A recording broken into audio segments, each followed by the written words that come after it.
Hello ನಮಸ್ತೆ. ಇವತ್ತು ಅಕ್ಕಿ ರೊಟ್ಟಿ ಮಾಡೋದು ಹೇಗೆ ಅಂತ ಹೇಳ್ತೀನಿ. ಅದಕ್ಕೆ ಕ್ಯಾರೆಟ್, ಈರುಳ್ಳಿ, ಕೊತ್ತಂಬರಿ, ಸಬ್ಸಿಗೆ ಸೊಪ್ಪು, ಜೀರಿಗೆ ಬೇಕು. ನಾನು ಇಲ್ಲಿ 2 ಬಟ್ಟು ಅಕ್ಕಿ ತೊಗೊಂಡಿದ್ದೀನಿ. ಅದಕ್ಕೆ ಕ್ಯಾರೆಟ್, ಸಬ್ಸಿಗೆ ಸೊಪ್ಪು, ಕೊತ್ತಂಬರಿ ಸೊಪ್ಪು ಎಲ್ಲವನ್ನು ಹಾಕಿ ಮಿಕ್ಸ್ ಮಾಡಬೇಕು. ಇದರಲ್ಲೇ ಸ್ವಲ್ಪ ತೇವಾಂಶ ಇರೋದ್ರಿಂದ ಆ ತೇವಾಂಶ ಎಲ್ಲ ಬಿಡೋ ತನಕ ನಾವು ನೀರು ಹಾಕಬಾರ್ದು. ಹಾಗಾಗಿ ಇದರಲ್ಲೇ ಚೆನ್ನಾಗಿ ಮಿಕ್ಸ್ ಮಾಡಬೇಕು. ಹೀಗೆ ರುಚಿಗೆ ತಕ್ಕಷ್ಟು ಉಪ್ಪನ್ನ ಸೇರಿಸ್ಕೊಂಡು ಇದನ್ನು ಕೂಡ ಚೆನ್ನಾಗಿ ಮಿಕ್ಸ್ ಮಾಡಬೇಕು. ಈ ಟೈಮಲ್ಲಿ ನಾವು ಇದಕ್ಕೆ ಜೀರಿಗೆನ ಸೇರಿಸ್ಕೋಬೇಕು. ಜೀರಿಗೆನ ಸೇರಿಸ್ಕೊಂಡು ಚೆನ್ನಾಗಿ ಮಿಕ್ಸ್ ಮಾಡಬೇಕು.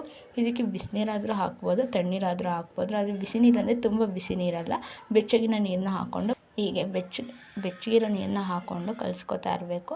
ನಮಗೆ ಸ್ವಲ್ಪನೇ ಹಾಕಿ ಕಲಿಸ್ತಾ ಇದ್ದರೆ ನಮಗೆ ಯಾವ ಹದಕ್ಕೆ ಬೇಕು ಅನ್ನೋದು ಗೊತ್ತಾಗುತ್ತೆ. ಆದ್ದರಿಂದ ಫಸ್ಟೇ ನೀರನ್ನ ಫುಲ್ಲಾಗಿ ಕಲಿಸ್ಬಾರ್ದು. ನೋಡಿ ಈ ಶೇಪಲ್ಲಿ ಬರ್ತದೆ.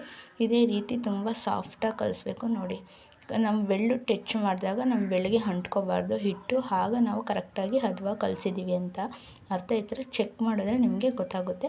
ಈಗ 10 ನಿಮಿಷ ಒಂದು ತಟ್ಟೆನ ಮುಚ್ಚಿ ಇಡಬೇಕು. 10 ನಿಮಿಷ ಇಟ್ಟಾಗ ತುಂಬ ಸಾಫ್ಟಾಗಿ ನಮಗೆ ತಟ್ಟಕ್ಕೆ ಬರುತ್ತೆ. ನಾವು ಮೊದಲು ತಟ್ಟುವಾಗ ಕೈಗೆ ಎಣ್ಣೆ ಹಾಕ್ಕೊಂಡು ಉಂಡೆ ಮಾಡ್ಕೋಬೇಕು.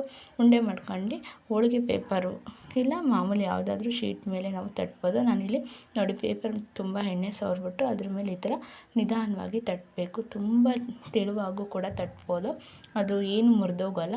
ಇದೇ ರೀತಿ ತುಂಬ ಸಾಫ್ಟಾಗಿ ತಟ್ಟಬೇಕು, ನಿಧಾನಕ್ಕೆ ತಟ್ಟಬೇಕು. ಆಗ ನಮಗೆ ಯಾವ ಶೇಪಲ್ಲಿ ಬೇಕಾದ್ರೂ ತಟ್ಬೋದು. ನೋಡಿ ಇದೇ ರೀತಿ ತುಂಬ ನಿಧಾನವಾಗಿ ತಟ್ಟಬೇಕು. ಈಗ ತವ ಕಾದಿದೆ ನೋಡಿ, ಇದ್ರ ಮೇಲೆ ನಾವು ಈಗ ತಟ್ಟಿರುವಂಥ ಅಕ್ಕಿ ರೊಟ್ಟಿನ ಇದ್ರ ಮೇಲೆ ಹಾಕ್ಬೋದು. ಹಾಕಿ ತುಂಬ ಲೋ ಫ್ಲೇಮಲ್ಲೇ ಲೋ ಫ್ಲೇಮಲ್ಲೇ ಅದನ್ನ ಬೇಯಿಸಬೇಕು, ನಿಧಾನಕ್ಕೆ ಬೇಯಿಸಬೇಕು. ಆಗ ಏನಾಗುತ್ತೆ, ನೀಟಾಗಿ ಎಲ್ಲ ಕಡೆಯೂ ಬೇಯುತ್ತೆ, ತುಂಬ ಟೇಸ್ಟಿಯಾಗಿರುತ್ತೆ. ಒಮ್ಮೆ ಟ್ರೈ ಮಾಡಿ ತಿಳಿಸಿ ಕಮೆಂಟಲ್ಲಿ ಹೇಗಿತ್ತು ಅಕ್ಕಿ ರೊಟ್ಟಿ.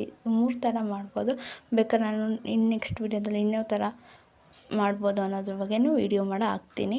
ಇದು ನಮ್ಮನೇಲಿ ಎಲ್ಲರಿಗೂ ಇಷ್ಟ. ಹಾಗಾಗಿ ನಾವು ಯಾವಾಗಲೂ ಸಂಡೇನೇ ಆಲ್ಮೋಸ್ಟ್ ಮಾಡೋದು. ಇವತ್ತು ನಿಮಗೆಲ್ಲ ಒಂದು ವೀಡಿಯೋ ಮಾಡೋಣ ಅಂತ ಮಾಡಿದ್ದೀನಿ. ನೋಡಿ ಆಮೇಲೆ ಸಾಫ್ಟಾಗಿರ್ತದೆ. ಯಾವ ಕಡೆ ಫೋಲ್ಡ್ ಮಾಡಿದ್ರೂ ಮಾಡ್ಬೋದು, ಏನು ರಫ್ ಆಗಿರಲ್ಲ. ತುಂಬ ನೋಡಿ ಎಷ್ಟು ಸಾಫ್ಟಾಗೈತೆ ನೋಡಿ, ನಿಮ್ಗೆ ತೋರಿಸ್ತಾ ಇದ್ದೀನಿ. ಅಷ್ಟೊಂದು ಸಾಫ್ಟಾಗಿರ್ತದೆ ಅಕ್ಕಿ ರೊಟ್ಟಿ. ಇದ್ರ ಜೊತೆಗೆ ನಾನು ಟೊಮೊಟೊ ಗೊಜ್ಜು ಮಾಡ್ತೀನಿ ನೋಡಿ. ಅಕ್ಕಿ ರೊಟ್ಟಿ ಜೊತೆ ಕಾಂಬಿನೇಷನ್ ಅಂದರೆ ಟೊಮೊಟೊ ಗೊಜ್ಜು. ಹಾಗಾಗಿ ಬಾಣಲಿ ಬಿಸಿ ಆದಮೇಲೆ ನಾನು ಎಣ್ಣೆ ಹಾಕ್ತೀನಿ. ಎಣ್ಣೆ ಹಾಕಾದ್ಮೇಲೆ ಸಾಸಿವೆ ಮತ್ತು ಜೀರಿಗೆನ ನಾನು ಬಳಸ್ತೀನಿ ಟೊಮೊಟೊ ಗೊಜ್ಜಿಗೆ. ಕಡಲೆಬೇಳೆ ಏನು ಬಳಸಲ್ಲ, ಸಾಸಿವೆ ಜೀರಿಗೆ.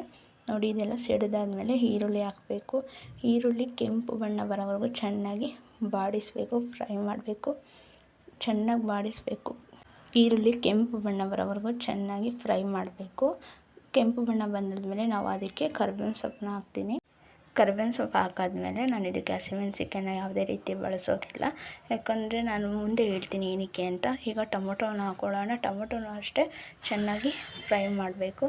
ಟೊಮೊಟೊನೂ ಅಷ್ಟೇ ಅದ್ರ ಇದೆಲ್ಲ ಬಿಡಬೇಕು, ರಸ ಎಲ್ಲ ಬಿಟ್ಟಾದಮೇಲೆ ಚೆನ್ನಾಗಿ ಅದನ್ನ ಬೇಯಿಸಬೇಕು. ಟೊಮೊಟೊ ಬೆಂದಾದಮೇಲೆ ನೋಡಿ, ಈಗ ಟೊಮೊಟೊನ ಚೆನ್ನಾಗಿ ಬೇಯಿಸಬೇಕು. ಟೊಮೊಟೊ ಬೆಂದಾದಮೇಲೆ ಸ್ವಲ್ಪ ನೀರು ಹಾಕಬೇಕು. ನೀರು ಹಾಕಿ ಚೆನ್ನಾಗಿ ತಿರಿಬೇಕು, ಯಾಕಂದರೆ ತಳ ಹಿಡಿಬಾರ್ದು. ಟೊಮೊಟೊ ಗೊಜ್ಜು ಅಷ್ಟೇ ನೀಟಾಗಿ ಬೇಯಬೇಕು, ಆಗ ಅದು ಟೇಸ್ಟಿ ಆ್ಯಂಡ್ ಫ್ಲೇವರೇ ಬೇರೆ. ಈಗ ಸ್ವಲ್ಪ ಅರಿಶಿನ ಹಾಕೋಬೇಕು. ಅರಿಶಿನ ಜೊತೆ ನಾನು ಮನೆಯಲ್ಲೇ ಮಾಡಿದಂತಹ ಖಾರದ ಪುಡಿನ ಬಳಸ್ತಾಯಿದ್ದೀನಿ. ಬೇಳೆ ಸಾಂಬಾರು ಖಾರದ ಪುಡಿ. ಯಾವುದೇ ರೀತಿ ಹಸಿಮೆಣಸಿನ್ಕಾಯಿ ಖಾರದ ಪುಡಿ ಎಲ್ಲ ಬಳಸ್ತಾರೆ, ಆದರೆ ನಾನು ಬಳಸೋದಿಲ್ಲ.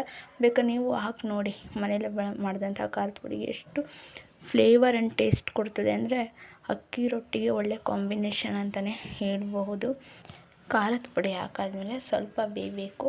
ಅದೇ ನಂತರ ನಮಗೆ ರುಚಿಗೆ ತಕ್ಕಷ್ಟು ಉಪ್ಪನ್ನ ನಾವು ಸೇರಿಸ್ಕೋಬೇಕು. ಟೇಸ್ಟ್ ನೋಡಿ ಬೇಕಾದ್ರೆ ಇನ್ನೂ ಸ್ವಲ್ಪ ಸೇರಿಸ್ಕೋಬೋದು. ಇದು ಚೆನ್ನಾಗಿ ಕುದಿ ಬೆಂದಾದ್ಮೇಲೆ ಸ್ವಲ್ಪ ಇದಕ್ಕೆ ಲಾಸ್ಟಲ್ಲಿ ನಾವು ಕೊತ್ತಂಬರಿ ಸೊಪ್ಪನ್ನ ಹಾಕಿದ್ರೆ ಟೊಮೊಟೊ ಗೊಜ್ಜು ರೆಡಿ. ನೀವು ಒಮ್ಮೆ ಮಾಡಿ ನೋಡಿ, ಅಕ್ಕಿ ರೊಟ್ಟಿಗೆ ಟೊಮೊಟೊ ಗೊಜ್ಜು ಒಳ್ಳೆ ಕಾಂಬಿನೇಷನ್. ಈ ರೀತಿ ಚೆನ್ನಾಗಿ ಬೇಯ್ತಾ ಇರಬೇಕು. ಬೆಂದು ಅದು ಎಣ್ಣೆ ಬಿಟ್ಕೊಡುತ್ತೆ ಸೈಡಲ್ಲಿ. ಆವಾಗ ನಮಗೆ ಟೊಮೊಟೊ ಗೊಜ್ಜು ಆಗಿದೆ ಅಂತ ಗೊತ್ತಾಗುತ್ತೆ. ಈ ಥರ ಆದಾಗ ನಾವು ಇದಕ್ಕೆ ಕೊತ್ತಂಬರಿ ಸೊಪ್ಪನ್ನ ಸೇರಿಸಬೇಕು. ಕೊತ್ತಂಬರಿ ಸೊಪ್ಪನ್ನ ಸೇರಿಸಿ ಹಾಗೆ ತಿರುಗಿದ್ರೆ ಅಲ್ಲಿಗೆ ಟೊಮೊಟೊ ಗೊಜ್ಜು ರೆಡಿ. ಇದಾಗಿತ್ತು ನನ್ನ ಇವತ್ತಿನ ವಿಡಿಯೋ. ನಿಮ್ಗೆ ಇಷ್ಟ ಆದರೆ ಲೈಕ್, ಕಮೆಂಟ್, ಶೇರ್ ಮಾಡಿ. ನೆಕ್ಸ್ಟ್ ಮುಂದಿನ ವಿಡಿಯೋದಲ್ಲಿ ಸಿಗ್ತೀನಿ. Take care. ಬಾಯ್ ಬಾಯ್.